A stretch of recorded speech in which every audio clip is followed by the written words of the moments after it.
Ciao ragazzi, oggi vi mostro un processo particolare di realizzazione dell'intarsio. Bandiera americana, uno dei miei taglieri preferiti in assoluto, perché rispecchiano la patria del barbecue, ok? Quindi questo tagliere ci tengo particolarmente.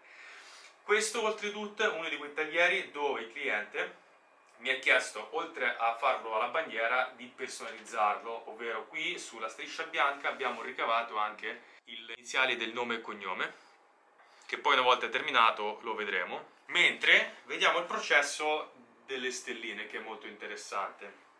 Praticamente su questa parte del termofrassino andiamo a ricavare dall'acero canadese le stelline.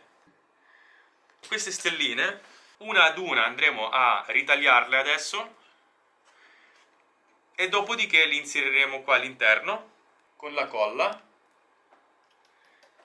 e verranno pressate e poi ovviamente verranno levigate, così che fuoriesce poi il risultato finale che lo vedrete alla fine del video. A dopo!